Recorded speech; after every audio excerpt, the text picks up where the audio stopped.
Dumam bin Tha'labah. Dia terkenal sekali dengan ilmu firasahnya atau ilmu farasah. Ya, orang Arab bilang. Farasah ini adalah ilmu yang bisa mengetahui orang yang di hadapannya bohong atau jujur dari wajah dan omongannya. Jadi kalau kita sekarang mempelajari bahasa tubuh. Kaumnya berkata pada Dumam, wahai Dumam, pergilah dan temuilah Muhammad, lalu nilailah ia untuk kami. Kalau menurutmu ia jujur, maka kami akan beriman. Dumam pun pergi ke Madinah sebagai kepala suku Sa'ad bin Bakar ini dan memasuki masjid. Begitu dia masuk masjid, dia belum pernah lihat Nabi SAW. Lalu dia mengatakan, siapa di antara kalian anaknya Abdul Muttalib? Dia enggak katakan Nabi SAW dan sebutkan namanya. Nabi SAW lalu berkata, menjawab sambil duduk di saf di bagian tempat imam, lalu mengatakan, aku. Dan orang Arab zaman dulu teman-teman sekalian, kalau kakek mereka terkenal, mereka suka menisbatkannya pada kakek. Karena Abdul Muttalib dikenal di Mekah. Makanya dikatakan anak Abdul Muttalib. Kata Dumam, wahai Muhammad, aku akan menanyakan kepadamu pertanyaan, jangan tersinggung dan marah. Karena aku akan terang-terangan. Kata Nabi SAW, silahkan. Dumam lalu berkata, wahai Muhammad, siapa yang menciptakan langit dan siapa yang menciptakan dan meninggikan langit? Maka kata Nabi SAW, Allah. Dumam berkata lagi, siapa yang menghamparkan bumi? Dalam riwayat lain dikatakan, Dumam ini berkata, aku bertanya kepadamu, jawablah dengan jujur, siapa yang menciptakan langit dan meninggikannya? Nabi SAW mengatakan Allah. Siapa yang menghamparkan bumi? Aku bertanya lagi kepadamu, jujurlah. Siapa yang menghamparkan bumi? Kata Nabi SAW, Allah. Lalu Dumam bertanya lagi, siapa yang menancapkan gunung-gunung di muka bumi ini? Kata Nabi SAW, Allah. Dumam lalu berkata lagi, aku bertanya padamu atas nama Allah yang telah menciptakan dan meninggikan langit, menghamparkan bumi dan menancapkan gunung-gunung.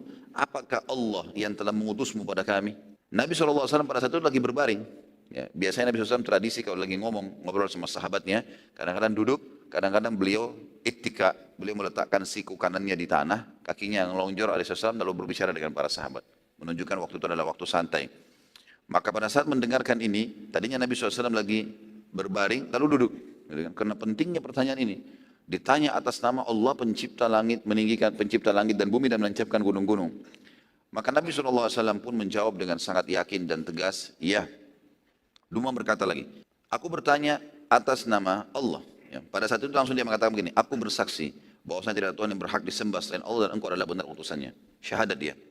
Dumam berkata lagi, aku bertanya padamu atas nama Allah yang telah menciptakan dan meninggikan langit dan menghamparkan bumi dan menancapkan gunung-gunung. Apakah Allah yang telah memerintahkan kepadamu menyampaikan kepada kami agar sholat 5 waktu sehari? Kata Nabi SAW, iya. Dumam lalu berkata lagi, aku menanyakan lagi padamu atas nama Allah yang telah menciptakan dan meninggikan langit, menghamparkan bumi dan menancapkan gunung-gunung.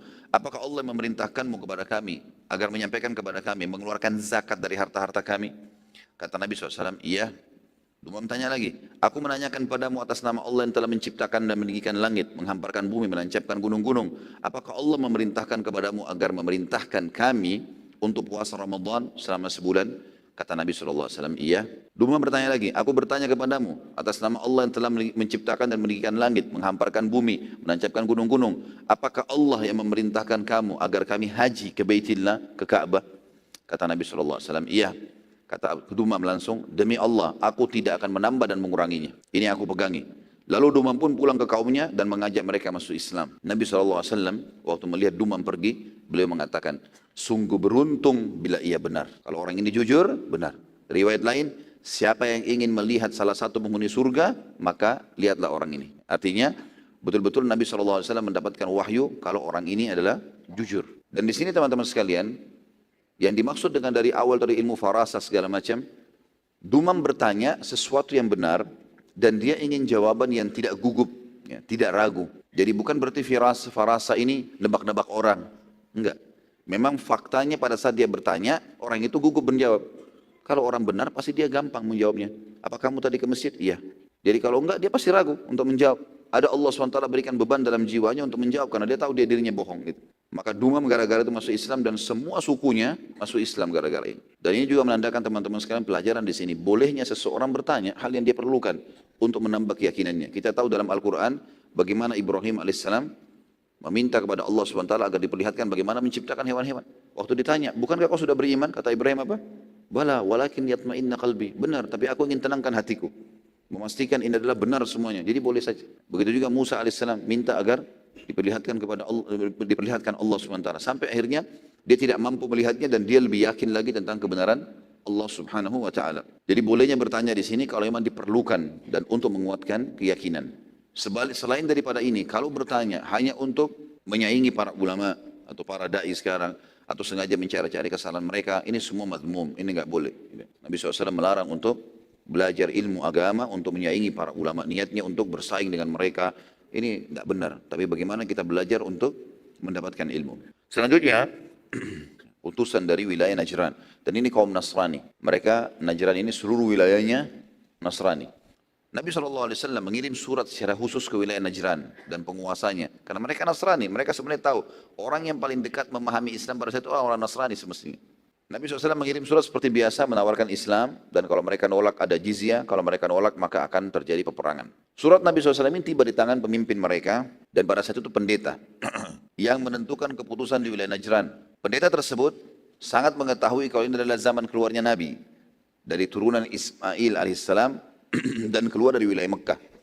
Ini juga sudah kita ceritakan bagaimana kisah Nabi SAW pada saat umur 12 tahun ketemu dengan Bahira, ya, pendeta yang ada di negeri Syam, dan menyampaikan kepada Abu Talib kalau anakmu ini adalah seorang Nabi yang sudah ditunggu-tunggu oleh ahli kitab. Pada saat itu pendeta ini juga bimbang karena dia tahu betul ini zaman keluarnya Nabi dari turunan Ismail dan juga belum pernah ada yang mengaku Nabi sebelum dia dari kota Mekah, dari turunan Ismail alaihissalam. Pendeta ini lalu mendatangi Raja Najran yang bernama Syurahbil bin Wuda'ah. Ini Raja Najran pada saat itu Syurahbil bin Wuda'ah. Ia berkata, sungguh telah tiba selembar surat padaku yang berisikan pengakuan kenabian dari seseorang dari turunan Ismail dan semua ciri kenabian yang tersebutkan dalam Injil ada padanya. Bagaimana pendapat sang raja ini? Syurahbil ini terkenal di kalangan Arab adalah seseorang yang cerdas, raja yang cerdas. Jadi dia dalam mengatur strategi perang, mengatur pemerintahannya, mengatur rumah tangganya, orang yang sangat rapi dan cerdas sekali dia. Selalu tepat dalam memilih solusi dari permasalahan. Syurahbil menjawab, kalau dalam urusan dunia, maka aku akan beri pendapat. Tetapi urusan agama, engkau lah ahlinya, maka putuskan saja. Engkau beriman, kami ikut semua. Dan ini bukti kecerdasan raja ini. Dia bukan fanatik dengan pendapatnya. Kalau dia tahu urusan dia di bidangnya, maka dia mengatakan baiklah. Kalau bukan di bidangnya, dia angkat tangan. Si pendeta lalu mengumpulkan seluruh penduduk Najran. Lalu menyampaikan isi surat Nabi SAW bahwa semua ciri Nabi terakhir yang tersebutkan dalam Injil ada padanya. Bagaimana pendapat kalian? Beriman atau enggak ini? Hampir seluruh wilayah Najran pun menjawab, keputusan di tangan anda, karena anda pemimpin agama kami. Terserah. Beriman, kami beriman. Kami ikut saja. Kesimpulannya, mereka sepakat mengutus para pendeta dan pembesar untuk menemui Nabi SAW di Madinah. Jadi supaya memastikan lagi kalau Nabi SAW betul Nabi dan mengambil ya, tata cara untuk masuk Islam. Dilakukan dan disepakati oleh para pemimpin dikirim kurang lebih 10 orang atau lebih dari itu kurang lebih jumlahnya pendeta-pendeta Najran datang berikut mereka membawa keluarga-keluarganya dan untuk menguji Nabi SAW mereka datang dengan menggunakan baju-baju mahal mereka, bahkan mereka menggunakan pakaian pada saat itu dari emas dan sutra serta menggunakan tunggangan terbaik mereka, kuda-kuda kerajaan dikirim oleh Raja Syurahbil tadi. Pada saat tiba di Madinah dan mereka masuk ke dalam masjid, Nabi SAW menolak berbicara dengan mereka dan tidak mau menemui mereka. Begitu Nabi SAW melihat, nggak akan ditemuin. Sampai 3 hari mereka minta izin bertemu dengan Nabi SAW, tapi Nabi terus menolak. Mereka bingung, sampai akhirnya mereka bertemu dengan Ali bin Abi Thalib radhiyallahu anhu dan bertanya sebab Nabi SAW tidak mau menemui utusan Najran dan juga utusan wilayah lain semuanya ditemui selain Najran. Maka Ali bin Abi Thalib radhiyallahu anhu berkata, lepaskan pakaian kalian ini. Sesungguhnya Nabi SAW tidak menyukai. Ini baju emas sama sutra nih, tunjukin kekayaan, tidak mau Nabi SAW. Subhanallah, upaya mereka untuk memancing Nabi SAW sudah terjawab dari awal. Karena tujuannya ingin melihat kalau Nabi itu seorang raja, oh berarti tertarik dengan emas-emas ini. Gitu kan? Akhirnya dia mengatakan, berikanlah kepada aku baju itu, atau dia langsung merangkul mereka atau apa saja. Tapi Nabi SAW disuruh tidak mau temui, tidak mau dilihat. Nabi datang sholat, temuin utusan lain, lalu kemudian tinggalkan. Setelah mereka melepas pakaian mereka, yang penuh dengan glamor tadi, maka masuklah mereka ke masjid, kemudian minta waktu bertemu dengan Nabi SAW, dan Nabi SAW menerima mereka. Seakan-akan tidak pernah terjadi apa-apa gitu. Setelah mendengar langsung dari Nabi SAW jawaban dari semua pertanyaan yang Allah ceritakan di dalam Al-Quran, ini yang mereka tanya. Di awal-awal surah Al-Imran. Al-Imran, Al artinya keluarga, Imran ayahnya Maryam alaihissalatu wassalam. Imran adalah orang yang saleh, makanya Allah sebutkan namanya. Ini adalah ayahnya Maryam, kakeknya Isa alaihissalatu wassalam. Tepatnya pembicaraan antara atau pertanyaan pendeta-pendeta ini dengan Nabi SAW itu disebutkan dalam surah Al-Imran, surah nomor 3 ayat 33 sampai ayat 60. إذ قالت امرأة عمران ربي إني نذرت لك ما في بطني محررا فتقبل مني إنك أنت السميع العليم. Ingatlah ketika istri Imran berkata, ya Tuhanku, ini ibunya Maryam alaihi wassalatu wassalam, sesungguhnya aku menadarkan kepada engkau anak yang ada di dalam kandunganku untuk menjadi hamba yang saleh dan berkhidmat untuk Baitul Maqdis, ya, Palestina. Karena itu terimalah nazar ini dariku, sesungguhnya engkaulah yang maha mendengar lagi maha mengetahui. Falamma wada'atha qalat rabbi inni wada'tuha untha wallahu a'lamu bima wada'at wa laysa dzakaru kal untha wa inni sammaituha Maryama wa inni u'idzuha bika wa dhurriyyataha minasy syaithanir rajim. Maka tak kala istri Imran melahirkan anaknya, dia pun berkata, ya Tuhanku, sesungguhnya aku melahirkan seorang anak perempuan dan Allah lebih mengetahui apa yang dilahirkan itu. Dan anak laki-laki tidaklah seperti anak perempuan. Sesungguhnya aku telah menamai dia Maryam dan aku mohon perlindungan untuknya serta anak-anak keturunannya kepada pemeliharaan engkau dari syaitan yang terkutuk. Itu di sini ada sebagian yang mengatakan bahwasanya tadinya Imran dan istrinya berharap Allah SWT berikan anak laki-laki. Karena Imran adalah seorang ulamanya Bani Israel pada saat itu. Allah SWT berikan anak perempuan. Maka ibunya pun mengatakan, aku menyerahkan urusan ini kepadamu ya Allah. Maka Tuhannya menerima nazarnya ibunya Maryam dengan penerimaan yang baik dan mendidiknya dengan pendidikan yang baik. Artinya, karena diserahkan Maryam kepada Allah Subhanahu wa taala, dia niatkan seperti itu, maka Allah pun mendidiknya dengan baik. Dan Allah menjadikan Zakaria sebagai pemeliharanya. Sampai di sini tentu ada riwayat yang menjelaskan kalau Imran pada saat mau meninggal, dia khawatir Maryam tidak ada yang didik tepat, maka dia pun akhirnya mengajak murid-muridnya untuk supaya dilihat siapa di antara mereka yang paling layak untuk memelihara Maryam. Maka ditemukan waktu itu Zakaria. Zakaria belum jadi nabi. Ditemukanlah Zakaria, ya, pada saat itu yang paling layak. Dan Zakaria kebetulan istrinya sama istri Imran saudara. Waktu sudah dipelihara di bawah naungan Zakaria alaihissalam, setiap Zakaria masuk untuk menemui Maryam di mihrabnya, Maryam alaihissalam dalam rumah terus tidak pernah keluar, selalu berada di situ. Setiap ditemuin, ia mendapati makanan di sisi Maryam. Zakaria lalu berkata, hai Maryam, dari mana kau memperoleh makanan ini? Maka Maryam menjawab, makanan itu dari sisi Allah. Sesungguhnya Allah memberi rezeki kepada siapa yang dikehendakinya tanpa hisab. Jadi Maryam alaihissalam karena solehanya sampai Allah Subhanahu wa taala menurunkan makanan untuknya dari langit di mihrab tempat sholatnya di kamarnya. Atau pada saat itulah Zakaria mulai berdoa kepada Tuhannya seraya berkata, ya Tuhanku, berilah aku dari sisi engkau seorang anak yang baik, sesungguhnya engkau maha pendengar doa. Karena Zakaria alaihissalam pada saat itu sudah lama menikah dan tidak memiliki anak. Istrinya mandul. Kemudian Jibril pun datang memanggil Zakaria sedang ia tengah berdiri melakukan sholat di mihrabnya. Sesungguhnya Allah menggembirakan atau menyampaikan berita gembira kepadamu dengan kelahiran seorang putra untukmu yang bernama Yahya, yang akan membenarkan kalimat, ya, maksudnya membenarkan kalimat adalah kedatangan Nabi, ya, setelah itu yang bernama Isa. Dia akan membenarkan ini, dia akan beriman si Yahya yang datang dari Allah menjadi panutan, menahan diri dari hawa nafsu dan seorang nabi termasuk keturunan orang-orang saleh. Zakaria lalu berkata, ya Tuhanku, bagaimana aku bisa mendapatkan anak sedangkan aku sudah sangat tua dan istriku pun mandul? Allah pun berfirman, demikianlah Allah berbuat apa yang dikehendakinya. Maka berkatalah Zakaria pada saat itu, berilah aku tanda bahwasanya istriku telah mengandung ya Allah. Allah berfirman, tanda bagimu adalah kamu tidak dapat berkata-kata dengan manusia selama 3 hari.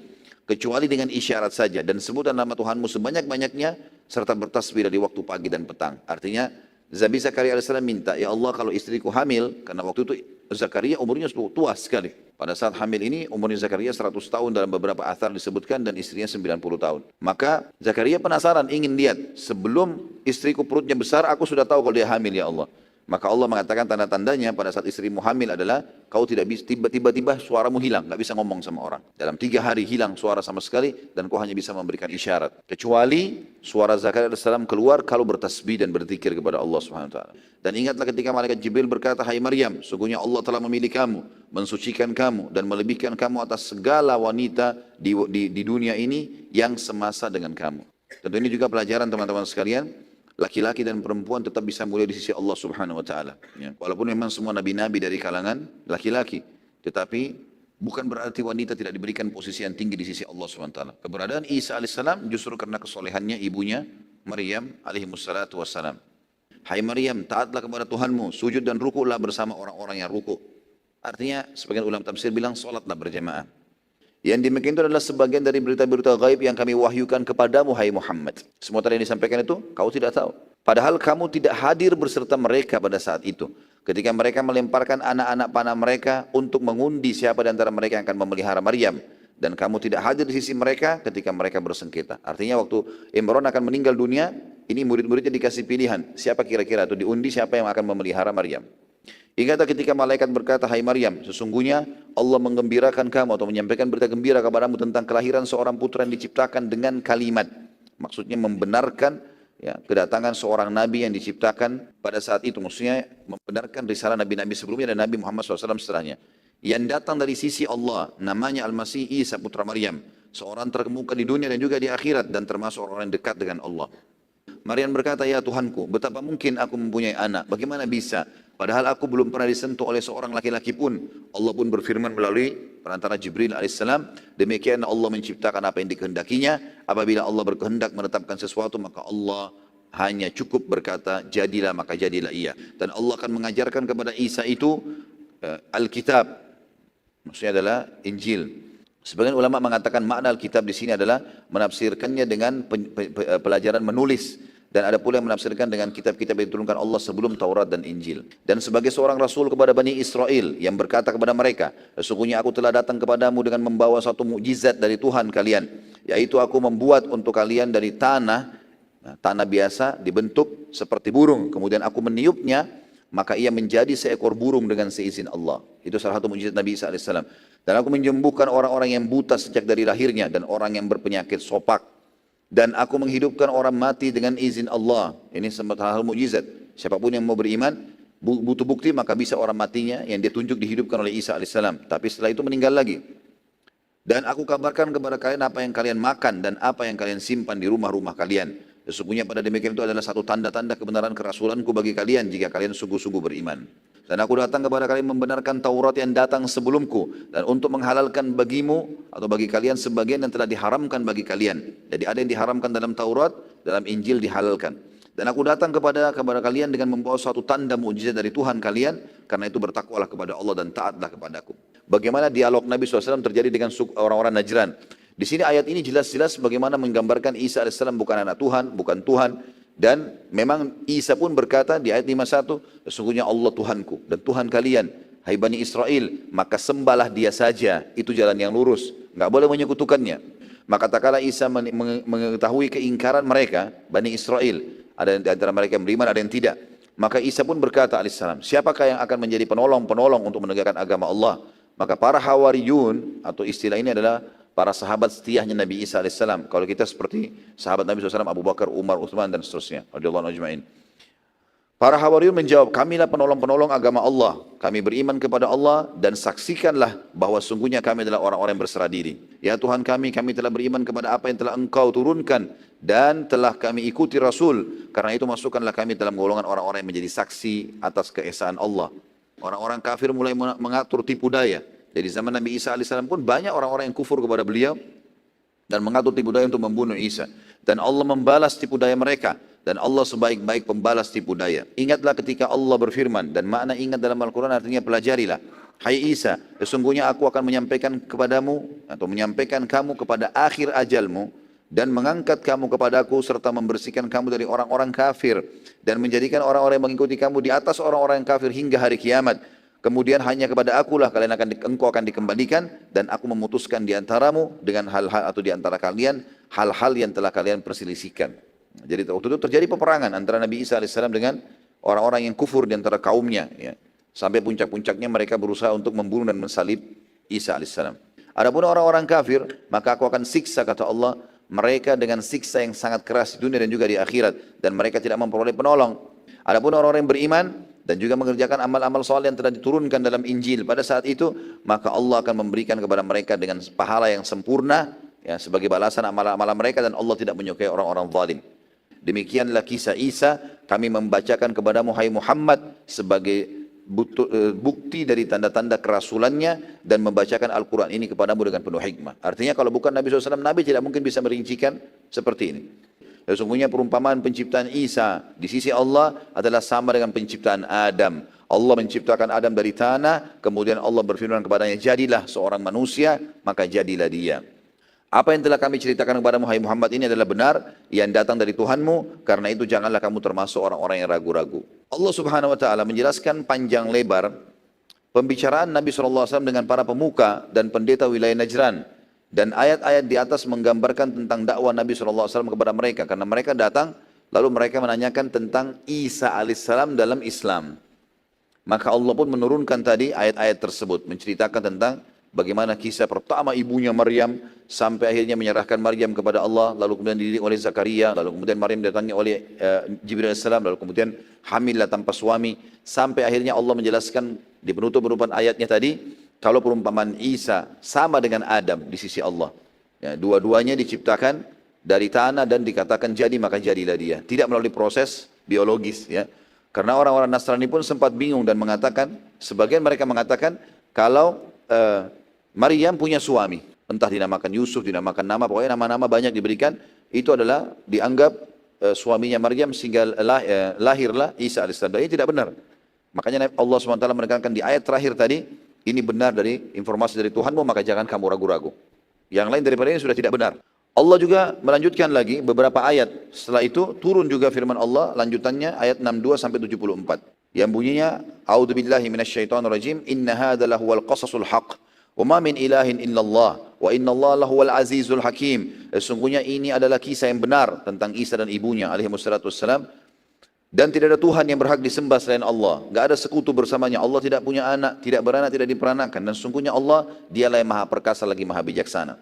Andai saja orang-orang Najran itu, mereka berpaling setelah engkau jelaskan kebenaran ini, hai Muhammad, maka sesungguhnya Allah mengetahui orang-orang yang berbuat kerusakan. Qul ya ahlal kitabi ta'alau ila kalimatin sawa'im bainana wa bainakum alla na'budu illallah. ألا نعبد إن الله ولا نشرك به شيئا ولا يتخذ بعضنا بعضا أربابا من دون الله فإن تولوا فقولوا اشهدوا بأننا مسلمون. Katakan kepada mereka, hai Muhammad, utusan Najran yang datang, hai ahli kitab, marilah berpegang kepada suatu kalimat ketetapan yang tidak ada perselisihan antara kami dengan kalian, yaitu kita menyembah bahwa kita tidak sembah kecuali Allah, dan kita tidak mempersekutukan dia dengan sesuatu apapun, dan tidak pula sebagian kita menjadikan sebagian yang lain sebagai Tuhan selain Allah. Jika mereka berpaling setelah engkau sampaikan ini, hai Muhammad, maka katakan kepada mereka, saksikanlah bahwa kami adalah orang-orang yang berserah diri kepada Allah. Hai ahli kitab, mengapa kalian membantah tentang hal Ibrahim? Ya. Jadi orang-orang Yahudi dan Nasrani ini ribut satu sama yang lain, masing-masing menganggap Ibrahim alaihissalam dari golongannya. Yahudi bilang Ibrahim golongan kami, Nasrani mengatakan Ibrahim golongan kami. Allah mengatakan, hai ahli kitab, mengapa kalian saling membantah tentang hal Ibrahim? Padahal Taurat dan Injil tidak diturunkan melainkan sesudah Ibrahim. Apakah kalian tidak berfikir? Tidak ada hubungannya Ibrahim alaihissalam dengan Taurat dan Injil ini. Beginilah kamu, sewajarnya bantah-membantah, atau beginilah kalian selalu bantah-membantah tentang hal yang kalian ketahui. Maka mengapa kalian bantah-membantah dengan hal yang tidak kalian ketahui? Allah mengetahui sedangkan kalian tidak mengetahuinya. Tentang Ibrahim alaihissalam, ketahuilah Ibrahim bukan seorang Yahudi, bukan juga seorang Nasrani, akan tetapi dia adalah seorang yang lurus, lagi berserah diri kepada Allah, maksudnya orang yang bertauhid. Dan sekali-kali bukanlah dia termasuk golongan orang-orang musyrik. Ya. Yahudi dan Nasrani pun membahasakan agama Ibrahim agama Hanif, agama yang lurus. Sesungguhnya orang-orang yang paling dekat kepada Ibrahim adalah orang-orang yang mengikutinya, pengikut Nabi Ibrahim AS. Dan Nabi ini, maksudnya Muhammad SAW, beserta orang-orang yang beriman kepada Muhammad SAW. Kita semua ini umatnya. Dan Allah adalah pelindung orang-orang yang beriman. Segolongan dari ahli kitab ingin menyesatkan kamu, padahal mereka sebenarnya tidak menyesatkan, melainkan diri mereka sendiri. Dan mereka tidak menyadari itu. Hai ahli kitab, mengapa kalian mengingkari ayat-ayat Allah, Al-Quran maksudnya? Kenapa kalian ingkari ini? Padahal kalian mengetahui kebenarannya. Hai ahli kitab, mengapa kalian mencampur adukan yang hak dengan yang batil? Ya. Maksudnya kalian menutup-nutupi apa yang disebutkan dalam Taurat dan Injil tentang kebenaran Al-Quran dan menyembunyikan kebenaran, padahal kalian mengetahui itu. Segolongan lain dari ahli kitab, maksudnya orang-orang Yahudi di Madinah ada, mereka berkata satu sama yang lain, perlihatkanlah seolah-olah kalian beriman kepada apa yang diturunkan kepada orang-orang beriman itu, maksudnya sahabat-sahabat Rasulullah SAW. Pada permulaan siang, kalau ketemu pagi hari pura-pura beriman, dan ingkari di malam harinya, supaya mereka orang-orang mukmin itu kembali murtad, jadi kacaukan agama mereka. Dan janganlah kalian percaya melainkan orang yang mengikuti agama kalian. Mereka berkata itu orang-orang Yahudi dan Nasrani. Katakanlah sesungguhnya petunjuk yang harus diikuti adalah petunjuk Allah. Dan janganlah kalian percaya bahwa akan diberikan kepada seseorang seperti apa yang diberikan kepadamu. Dan jangan pula kamu percaya bahwa mereka akan mengalahkan hujahmu di sisi Tuhanmu. Katakanlah sesungguhnya karunia Allah itu karunia di tangan Allah. Allah memberikan karunianya kepada siapapun yang dikehendakinya. Dan Allah maha luas karunia lagi maha mengetahui. Artinya kalian ahli kitab harus lebih tahu bahwasanya ini kebenaran. Kenapa harus ditolak? Allah menentukan rahmatnya atau kenabian kepada siapa yang dia kehendaki dan Allah mempunyai karunia yang besar. Selama 3 hari Nabi SAW mendakwai utusan Najran. Terus berargumentasi dengan mereka menjelaskan kalau Isa bukan anak Tuhan dan ini ayat-ayat Al-Quran. Dibacakanlah surah tadi, ini loh dalilnya. Ini keyakinan kami dan ini benar. Dan kalian tahu Isa bukan anak Tuhan. Terus saja mendakwai mereka dan mereka masih saja merasa ragu dan bimbang. Pertimbangan mereka banyak sekali, ya. Apakah ini benar, apakah ini salah? Terus saja, padahal mereka pendeta dan kebenaran sudah depan mata. Maka Nabi SAW setelah 3 hari tersebut menantang mereka untuk bermubahala. Keluarlah hukum mubahala di situ. Dan mubahala ialah masing-masing pihak mendatangkan keluarganya, lalu berdoa kepada Allah dengan serius, ya, agar diturunkan laknat kepada orang-orang yang menolak kebenaran. Dan ini mubahala ini terjadi antara kaum muslimin sebagaimana sunnah Nabi SAW dengan ahli kitab. Dan Allah menjelaskan masalah mubahala ini turun juga ayat pada saat itu, satu ayat dalam surah Al-Imran ayat 61. Jadi tadi kita jelaskan ayat Al-Imran panjang lebar sampai 74, sempat kita melangkahi satu ayat 61. Ayat 61 ini memang turun setelah itu, setelah ayat 74. Ya, karena mereka menolak sudah dakwah tentang Islam, bagaimana keyakinan yang benar tentang Isa alaihissalam dan ibunya, mereka menolak semua itu termasuk disinggungnya oleh Allah SWT orang-orang Yahudi juga ikut-ikutan, maka Allah menjelaskan agar Nabi SAW bermubahalah. Nabi disuruh bawa keluarganya Nabi SAW, nanti kita tahu riwayatnya, Nabi membawa ya Fatimah, Hasan dan Husain, lalu kemudian pendeta tersebut disuruh datangkan, pendeta-pendeta itu disuruh datangkan keluarganya berhadapan dengan Nabi SAW lalu bermubahalah. Masing-masing berdoa kepada Allah, siapa yang menolak kebenaran, siapa yang benar didukung, siapa yang salah dilaknat oleh Allah. Turun siksaan Allah di tempat itu juga kepada mereka.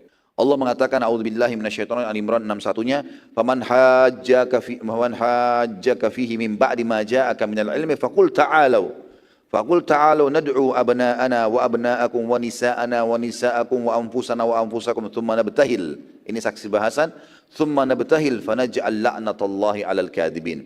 Siapa yang membantahmu hai Muhammad tentang kisah Isa sesudah datang ilmu yang meyakinkan kamu, ini sudah pasti ini firman Allah turun, maka katakan kepada mereka, kalau kalian masih tolak untuk beriman, marilah kita memanggil anak-anak kami. Marilah masing-masing kita panggil anak-anak kita, ya, anak-anak kami dan anak-anak kalian, istri-istri kami dan istri-istri kalian, diri kami dan diri kalian, kemudian marilah kita bermubahalah, ya, kepada Allah dan kita minta supaya laknat Allah ditimpakan kepada orang-orang yang dusta. Nabi SAW lalu mengajak para pendeta tersebut untuk bermubahalah pada saat itu, dan beliau membawa Hasan, Husain, Fatimah gitu, hadir bersama beliau dan menantang mereka untuk bermubahalah di sebelah sebuah gunung, ya, tepatnya di pinggir kota Madinah. Maka semua muslimin datang pada saat itu menyaksikan kejadian tersebut dan para pendeta pun membawa istri dan anak-anak mereka. Saat semua sudah bertemu di dekat gunung tersebut dan akan dimulai mubahalah, maka tiba-tiba saja di atas gunung tersebut terdapat awan yang sangat gelap dan hitam. Dan ini bukan awan yang biasa, bukan hanya sekedar mendung, tapi warna hitam yang sangat gelap. Dan tiba-tiba saja ya, pendeta-pendeta tersebut merasa ketakutan. Begitu juga dengan pimpinan mereka, Syurahbil. Karena raja mereka hadir pada saat itu. Dan berkata, demi Allah ini tanda tidak baik. Bila ia benar sebagai nabi, maka kita akan dilaknat sampai turunan kita. Syurahbil lalu berkata kepada para pendeta-pendeta dan tokoh-tokoh masyarakatnya pada saat itu, aku punya pendapat. Kita tetap saja dalam agama kita, dan Muhammad sebagaimana sudah kita saksikan orang bijaksana dan dewasa, maka kita serahkan saja keputusan asal tidak meninggalkan agama kita. Terserah dia, yang penting jangan kita masuk Islam. Jadi mereka masih ragu saja. Maka para utusan Najran pun menemui Nabi SAW dan meminta pendapat. Pada Nabi SAW ini tinggal berdoa, maka turun laknat kepada mereka. Nabi SAW berkata, aku khawatir bila aku beri keputusan, lalu kalian menolak, maka akan terjadi murka Allah. Syurahbil berkata, aku raja dan mereka tidak akan menolak keputusanku. Apapun keputusanmu sekarang, ya asal jangan masuk Islam saja. Kami setuju, seperti itu. Maka Nabi SAW berkata, bila kalian tetap menolak Islam, maka kalian wajib membayar jizyah, bayar upeti. Per orang harus bayar. Dan itu nanti disepakati setelah kasus ini. Kalau memang setuju jizyah, maka Nabi SAW akan tentukan per orang, per kepala bayar sekian dan seterusnya. Itu tergantung keputusan pemimpin setempat. Nabi SAW lalu berkata, bila kalian tetap menolak Islam, maka kalian akan bayar jizyah. Maka Syurahbil pun pulang dan berkata kepada para pendeta, kita akan membayar jizyah. Dan tidak mungkin kita menolak ini lagi, karena kalau tidak terjadi peperangan. Maka seluruh utusan Najran pun setuju dengan keputusan ini. Dengan keputusannya, maka seluruh wilayah Najran akhirnya menjadi wilayah kekuasaan muslimin. Hanya saja mereka masih dalam keadaan Nasrani. Dan pada saat itu berjalan jizyah ya, dari penduduk Najran ya, di masa hidup Nabi SAW. Kemudian utusan setelahnya adalah utusan Himyar. Utusan Himyar ini, Nabi SAW mengirim surat kepada penduduk wilayah Himyar dan di dalamnya terdapat hukum-hukum Islam, terutama rincian masalah zakat. Dan para ulama menjadikan isi surat Nabi SAW ke masyarakat Himyar sebagai patokan utama dalam membahas hukum zakat. Ya. Dan sampai hari ini surat Nabi SAW kepada penduduk Himyar masih tersimpan rapi. Tapi saya pribadi teman-teman belum menemukan apakah penduduk Himyar itu masuk Islam atau tidak. Tapi umumnya kalau melihat risalah Nabi SAW kepada mereka, mereka masuk Islam. Selanjutnya adalah utusan suku Bujailah dari Yaman. Ini datang kepada Nabi SAW. Dipimpin oleh Abdullah bin Jarir al-Bujli. Ya. Abdullah bercerita, kami tiba di Madinah sebagai utusan suku kami dari wilayah Yaman pada hari Jumat. Dan kami sudah niat akan masuk Islam. Kami pun mandi lalu masuk ke masjid sementara Nabi SAW berkhutbah Jumat. Dan saat kami masuk tiba-tiba khutbah berhenti. Dan semua pandangan mata jemaah masjid tertuju kepada kami secara khusus. Dan aku pun sempat bingung karena satu masjid melihat aku sampai aku duduk. Kata si Abdullah bin Jarir ini. Aku lalu bertanya kepada orang yang ada di sebelahku, apakah Rasulullah SAW menyebutkan tentang aku sesuatu? Maka ia pun menjawab iya. Jadi rupanya waktu Abdullah bin Jarir mau masuk masjid, Nabi sebutin sesuatu tentang dia. Makanya waktu dia masuk, mata orang semua tertuju ke dia. Gitu. Maka orang itu berkata di sebelahnya, iya. Beliau SAW bersabda, akan masuk dari pintu masjid ini seseorang yang merupakan orang terbaiknya Yaman. Padanya ada penampilan raja, tapi ia adalah orang yang saleh dan baik. Abdullah radhiyallahu anhu berkata, semenjak aku masuk Islam, belum pernah sekalipun aku ditolak bertemu dengan Nabi SAW dan tidak pernah Nabi SAW menemuiku kecuali beliau tersenyum. Artinya setelah itu langsung syahadat dia. Dia syahadat, kemudian dia pun menjadi seorang sahabat yang mulia. Abdullah juga bercerita radhiyallahu anhu, aku pernah berkeluh kepada Nabi SAW. Aku berkata, wahai utusan Allah, aku selalu saja jatuh bila menunggangi kuda. Doakanlah agar aku mampu dan mahir menunggangi kuda. Maka Nabi SAW mendoakan Abdullah yang berbunyi, ya Allah, mahirkanlah ia berkuda dan jadikanlah ia mendapat hidayah dan menjadi penyebab orang lain mendapatkan hidayah. Kata Abdullah, semenjak itu aku sama sekali tidak pernah jatuh dari kuda dan aku banyak meriwayatkan hadis dari Nabi SAW. Ulama juga menyimpulkan dari kejadian masuk Islamnya Abdullah bin Jarir radhiyallahu anhu dan bagaimana ia tidak pernah diterlambatkan oleh Nabi untuk menemui Nabi SAW sehingga banyak meriwayatkan hadis dan semua hadis yang bertolak belakang dengan hadis yang disampaikan Abdullah bin Jarir maka tertolak. Ya. Artinya ini kesimpulan Abdullah bin Jarir ini adalah orang yang luar biasa. Begitu masuk Islam, pada saat itu juga dia langsung mengambil seluruh hadis Nabi SAW, baik dari Nabi SAW atau para sahabat Nabi yang lain. Dan karena dipercayanya dia oleh Nabi SAW, maka para sahabat pun akhirnya mengambil kesimpulan tentang masalah ya, bagaimana hadis Abdullah bin Jarir diterima radhiyallahu anhu. Kemudian utusan suku Ad-Dari dipimpin oleh Tamim Ad-Dari radhiyallahu anhu. Tentu ini ada kisah unik dalam hadis Bukhari tentang Dajjal. Tamim Ad-Dari ini radhiyallahu anhu tadinya beragama Nasrani. Kemudian dia pun pergi naik kapal di salah satu lautan di negeri Syam mau menuju ke satu wilayah. Rupanya di wilayah itu di tengah lautan kapal mereka dihantam oleh ombak yang keras sehingga mereka pun pingsan semuanya. Lalu mereka sadar pada saat kapal itu sudah terdampar di sebuah pulau. Dan mereka pada saat terbangun mereka menemukan ada sosok ya, hewan yang berbulu tapi bisa berbicara. Dalam hadis disebutkan jassas ya. Yang jelas dia duduk, dia berbicara mengatakan, datanglah ke tengah pulau ini karena ada orang yang mau menemui kalian. Maka kata Tamim Ad-Dari radhiyallahu anhu, waktu itu masih Nasrani. Dia bilang, kami pun jalan ke tengah-tengah pulau, kami temukan ada seseorang yang sedang dibelenggu di dalam sebuah gua. Lalu dia pun bertanya kepada kami, kalian dari mana? Pertama Tamim Ad-Dari mengatakan, kami bertanya, siapa engkau ini? Maka dia pun menjawab, aku tidak akan kemana-mana seperti kalian lihat, terbelenggu. Jawablah dulu pertanyaanku, baru aku jelaskan siapa aku. Maka dia pun berkata, kata Tamim Ad-Dari, kami pun berkata, silakan bertanya. Lalu dia bertanya tentang sungai di Palestina, apakah masih ada? Kata Tamim Ad-Dari, masih ada. Kata dia, sebentar lagi akan hilang. Ya. Lalu kemudian ditanya lagi sama dia, apakah kalian, dari mana kalian? Mereka bilang dari Jazirah Arab. Maka kata orang tersebut, apakah kalian sudah mendengar keluar seorang nabi yang tidak bisa baca dan menulis? Kata dia, kata Nabi Ad-Dari, iya. Saya teman-teman mengatakan iya. Apakah apa yang dia lakukan sekarang? Kata Tamim Ad-Dari, kami mendengar dia sudah meninggalkan kotanya Mekah menuju ke Madinah. Maka orang itu berkata, apakah dia sudah melakukan itu? Kata mereka, iya. Gitu. Ditanya, closing hadis, penutup hadis adalah, apakah kalian sudah beriman kepadanya? Maka kata Tamim Ad-Dari, belum. Lalu kemudian orang itu berkata, pulanglah dan berimanlah kepadanya sebelum aku keluar, karena aku adalah Dajjal yang akan keluar di akhir zaman nanti. Ini dijelaskan dalam hadis Bukhari, hadisnya panjang sekali, saya simpulkan tadi. Kemudian Tamim Ad-Dari sama teman-temannya langsung kembali ke kapalnya dan tidak jadi melanjutkan perjalanan karena kejadian ini. Kemudian mereka pun membalik kapal tersebut menuju ke kota Madinah. Subhanallah, begitu tiba di Madinah, begitu masuk di masjid Nabi SAW, Nabi SAW baru saja selesai menceritakan tentang Dajjal. Ciri-cirinya Dajjal, dia akan keluar akhir zaman dan seterusnya. Tamim Ad-Dari langsung duduk dan mengatakan, wahai Rasulullah, dia nggak bilang lagi wahai Muhammad, sudah yakin.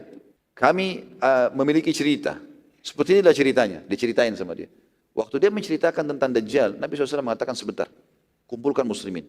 Kumpul semua muslimin. Dengarkan baik-baik apa yang disampaikan orang ini untuk membuktikan kebenaran riwayat yang telah Nabi SAW sampaikan sebelumnya. Baru saya Nabi SAW cerita tentang Dajjal.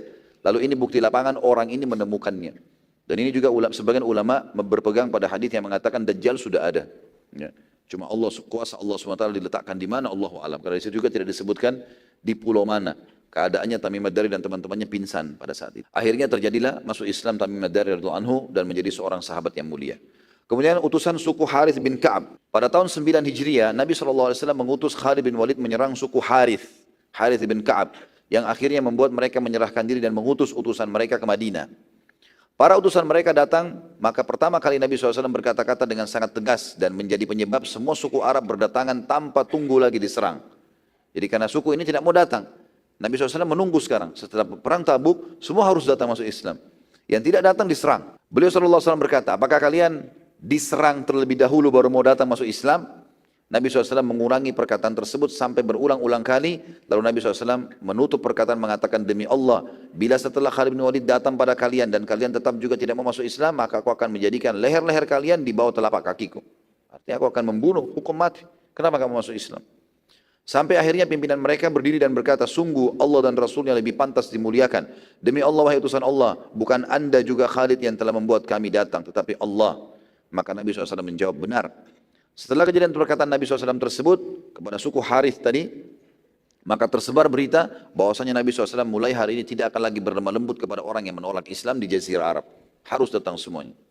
Dan setelah kejadian masuk Islamnya suku-suku Arab, maka Nabi SAW mengutus ke Yaman untuk mengutus beberapa sahabat untuk menjadi da'i di Yaman. Dua orang sahabat yang masyhur adalah Abu Musa al-Asy'ari dan Mu'adz bin Jabal radhiyallahu anhu menjadi da'i di Yaman. Nabi SAW juga menitip pesan kepada keduanya agar jangan berselisih.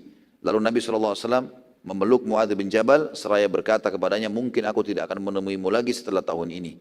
Maka Mu'adz pun menangis seraya mengatakan, sungguh Nabi SAW sudah berpamitan, artinya akan meninggal dunia.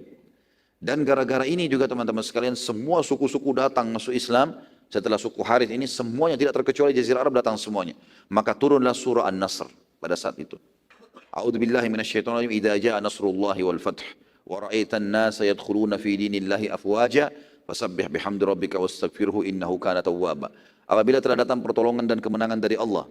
Jadi Allah sudah berikan kemenangan, Nabi SAW mutlak, tidak ada lagi yang bisa melawan kaum muslimin pada saat itu. Sampai Romawi pun ketakutan. Ayat 1, ayat 2-nya, dan kamu melihat hai Muhammad, manusia sekarang masuk berbondong-bondong ke agama Allah.